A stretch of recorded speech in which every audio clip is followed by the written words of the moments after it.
Dad didn't lower his voice when he said it. He pushed the envelope across the table like a trophy and told me, "We gave your wedding fund to your sister. She deserves a real wedding." The room froze. My mother nodded. My sister smiled. I didn't cry, I just looked at my fiancé. And when he rose from his chair, pulled out his phone and said, "Should I tell them what I do for a living?" That smile disappeared so fast it felt like someone cut the power. But the truth didn't begin at that table. I grew up in a house where love always had a spotlight, and somehow it never landed on me for long. My parents believed in achievement the way some families believe in religion, measured, displayed, worshipped. The dining room walls were proof. Every frame held a milestone from my sister's life, her debate, trophies, her college acceptance, her first promotion. My memories lived in the shadows between those frames, quiet and uncelebrated. I learned early how to move through that house without expecting much. I kept my head down, built a small career of my own as a freelance designer, and pretended I didn't notice how often conversations drifted back to the daughter who made them proud. It wasn't jealousy, it was the ache of being half visible in the place that raised me. The only one who saw me fully was the woman who lived just across the hall from my childhood room, my grandmother. She'd press warm cookies into my hands and say the sweetness was for balance, because the world wasn't always fair. She gave softness to a life that often felt like sandpaper. My fiancé met her before he met anyone else in my family. He showed up in a simple sweater and worn-in jeans, a kindness in his eyes my grandmother recognized instantly. They talked for an hour that first day. When he left, she squeezed my arm and whispered, "He's steadier than he looks." She was right. He never tried to impress. He just showed up with a quiet strength I didn't know I needed. My parents didn't see any of that. To them, his simplicity meant insufficiency. They asked vague questions about his job, but only in the way someone checks a box they've already decided is empty. When he didn't elaborate, they wrote their own story, that he lacked ambition, that he wasn't on her level. They never asked what level I wanted to be on. As the wedding season crept closer, the tension thickened. My sister could barely contain her excitement as she listed venues, menus, deposits already paid. My parents nodded with the warm approval I'd chased for years. I watched from the edge of the conversation, pretending the knot in my stomach was just stress. My grandmother noticed. She always did. One afternoon, while trimming the roses in her small backyard, she said, "Sometimes the loudest rooms have the least truth in them." I didn't understand then, but I would. Everything, the favoritism, the imbalance, the cracks in our family was leading to that Sunday dinner. The night my fiancé stood up and the truth finally stepped into the light. The weeks after that dinner tightened around me like a slow, deliberate squeeze. Every conversation in my family circled back to my sister's wedding, her venue tours, her dress fittings, the deposits she'd confidently placed. My mother repeated the phrase, "a real wedding," so often it began to sound like a judgment carved into stone. I tried to let it wash over me, but each mention felt like another small hand pushing me out of my own life. My father didn't help. He'd glance at my fiancé with the polite smile people use when they're sure they're being generous. "Stability matters," he said once, stirring his coffee like the rhythm steadied him. "You two should think carefully before making commitments you can't sustain." It was framed as advice, but the message was clear. He didn't believe we could stand on our own. He didn't believe I could build anything lasting with a man who didn't parade his accomplishments. My sister absorbed all of this with a bright, oblivious joy. She'd sit on the couch describing floral arrangements, her excitement spilling over while my parents leaned in, hanging on every word. I stayed quiet, hands folded in my lap, wondering how a family could make room for one daughter so effortlessly and leave the other pressed against the walls. The turning point came at the airport. My grandmother had been invited, or at least we believed she had to join them on a short celebratory trip.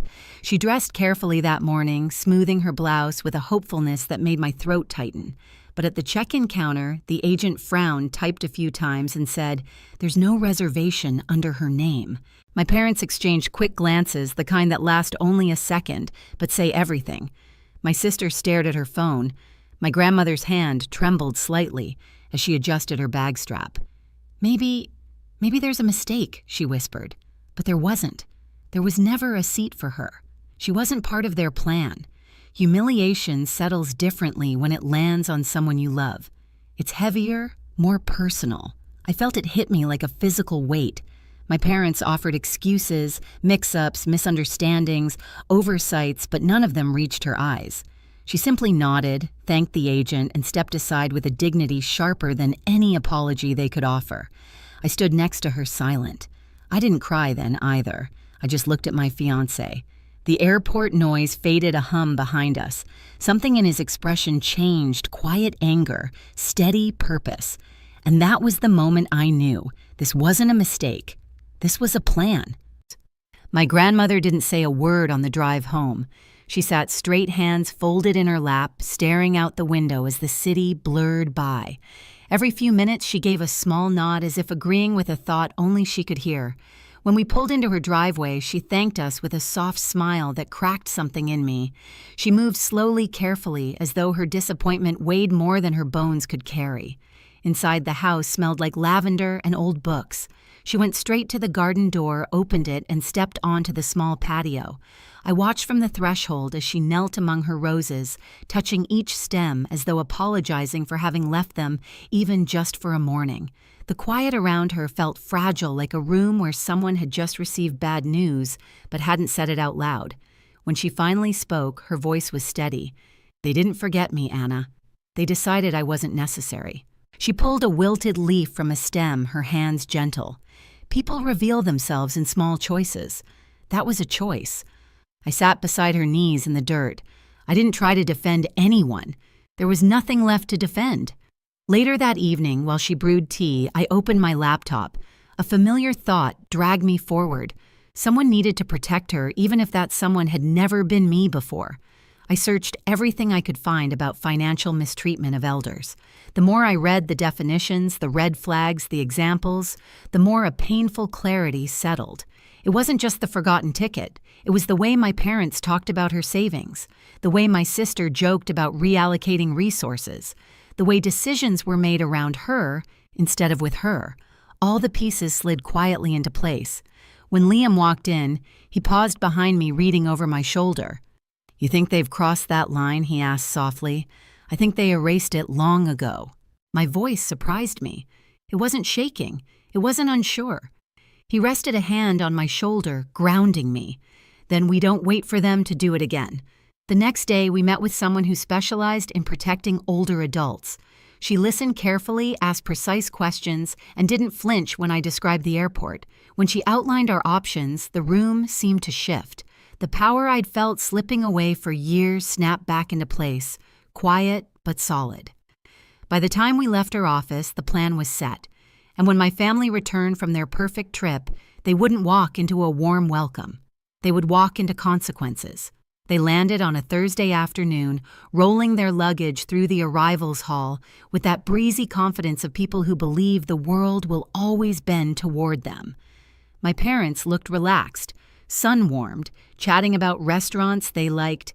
My sister walked slightly ahead, scrolling through photos on her phone, probably already planning which ones to post. They didn't expect anyone to be waiting. But Liam and I stood at the end of the railing, and beside us was the attorney, calm, collected, holding a folder thick enough to make my father's smile flicker before he even reached us. My mother slowed first. "Anna, what are you doing here?" My grandmother stepped forward from behind us. She'd insisted on coming not out of anger, but because she wanted to be present, wanted her voice to matter for once. She wore a navy cardigan and held her purse carefully in front of her as though bracing for impact. My sister's eyes darted from me to the attorney. "What's this?" The attorney spoke in a professional, even tone. "I'm here on behalf of your mother. We need to discuss the unauthorized use of her assets and the incident at the airport." My father's face drained. "What incident at the airport?" my grandmother answered quietly. "The one where you left me without a ticket." Silence dropped like an anchor. Travelers pushed past us, wheels rolling, conversations rising and fading, but inside our small circle, the air felt thick, unmoving. My sister scoffed. "It was a mistake, Mom. We explained that." "No," my grandmother said, her voice clearer than I'd heard in years. "You explained nothing. You avoided. You minimized. You told me I must be confused, as though confusion were my default state. She looked directly at her eldest granddaughter. I wasn't confused. My father's jaw clenched. We don't need a lawyer for this. The attorney handed him the envelope. You do now. He opened it, skimming the contents, documentation of withdrawal statements highlighting inconsistencies, a report of the airport incident, and a formal notice to appear for a mediation hearing. With each page, the lines on his forehead deepened. My sister's purse slipped from her shoulder. It hit the floor with a soft thud, ignored by everyone. What is this supposed to mean? She demanded. It means, I said, stepping forward, that she won't be dismissed again. Not by any of you, not ever. My father looked at me, eyes sharp. So this is your doing, no, I said. This is the result of your doing. He bristled. We've supported this family for decades. Don't you dare. Supported Emily, I corrected. Enabled her. Celebrated her. Protected her. And when it came to Grandma, you decided she was optional. Disposable. That's not fair, my mother whispered. It's fair, my grandmother said softly. Fairer than how you've treated me. My sister finally found her voice brittle and cracking. Why are we acting like criminals? We helped you with your bills. We've handled your accounts for years. We were doing you a favor. My grandmother's eyes shone not with tears, but with something like resolve. You handled my accounts because I trusted you. You used that trust to advance your own plans. My father snapped.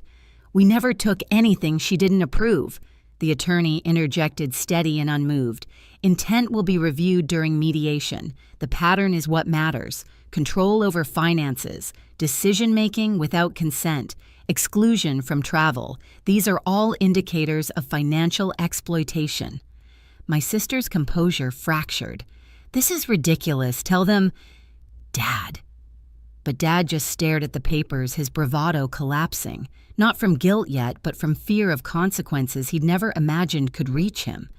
My mother looked at Liam, searching for a soft place to land. You're letting her tear the family apart. Liam didn't flinch. I'm supporting her while she protects someone who deserved protection long before now. My sister barked a laugh. Is that what this is? You pretending to be the hero? You've barely told us what you do for work. Liam exhaled, slow and controlled. You're right, he said. I haven't. My sister rolled her eyes. Of course I'm right. You've been hiding it. No, he corrected. I've been selective with who I trust. He reached into his jacket and took out his phone. He didn't raise his voice. He didn't try to impress anyone. He simply opened a page and held it out for them to see. This is what I do for a living. My sister leaned in and her face fell. The confidence slid off her features like paint rinsed away by water. You, she stammered. You run this. He nodded once. My father blinked rapidly. But you said you were in tech. I am, Liam said. Just not in the way you assumed. My mother put a hand to her chest. But why didn't you say something sooner? Because success doesn't excuse disrespect, he said. And respect doesn't require success. My grandmother smiled faintly at that. My father tried to recover, tried to pull dignity back around himself like a torn coat. Still, involving lawyers. This is extreme. What you did was extreme, I said. Leaving her at the airport was extreme. Using her savings without her full understanding was extreme. My sister folded her arms. Fine. You want to humiliate us? Congratulations. This isn't humiliation, I said quietly. This is accountability. The attorney stepped closer. You'll need to confirm a date for mediation. It's mandatory. My mother's voice wavered. What happens if we don't? Then the court proceeds without your input, the attorney replied. A pause. A shift. My sister whispered, Dad, do something. But he couldn't. For the first time in my life, my father had no leverage, no angles, no prepared speech. He looked at my grandmother not with affection, but with the dawning realization that the power he'd held over her was gone. My grandmother lifted her purse, settling it on her shoulder. I'm going home now, she said. Anna will take me. She turned, and for a moment I saw her not as fragile, but as formidable, someone who had finally remembered her own worth. When we walked away, my sister's voice rose behind us, cracking under the weight of consequences she'd never expected to face. This is going to ruin everything. Liam glanced back just once. "No," he said, "this is going to reveal everything." And it did. The mediation happened 6 weeks later in a quiet office downtown. No judge's robe, no dramatic gavel, just a long table, a neutral mediator, and the weight of choices finally held up to the light. My grandmother sat beside me, her hands folded neatly, her voice steady as she confirmed each detail, the withdrawals she didn't fully understand, the trip she was promised, the airport humiliation she could still feel in her bones. My father tried to justify, my mother tried to soften, my sister tried to deny, but the facts didn't bend and the mediator didn't flinch. By the end of the session, my grandmother's funds were restored, every dollar accounted for returned in structured payments overseen by the court.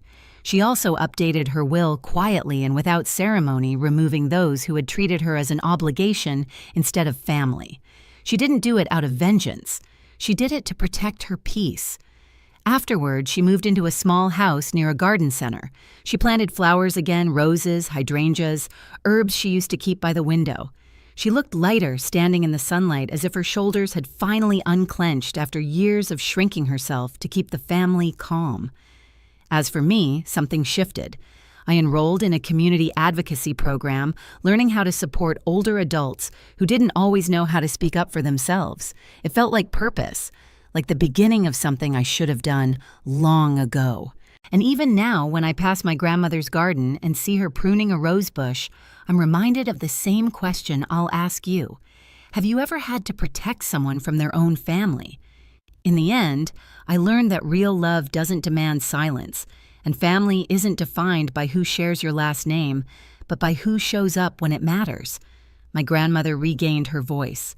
I found mine standing beside her. And the truth we brought into the open didn't destroy our lives. It rebuilt them on something honest. If this story stayed with you, tell me where you're listening from and share your own experience. Have you ever had to draw a line with family? Your voice might help someone else. And don't forget to subscribe for more stories like this.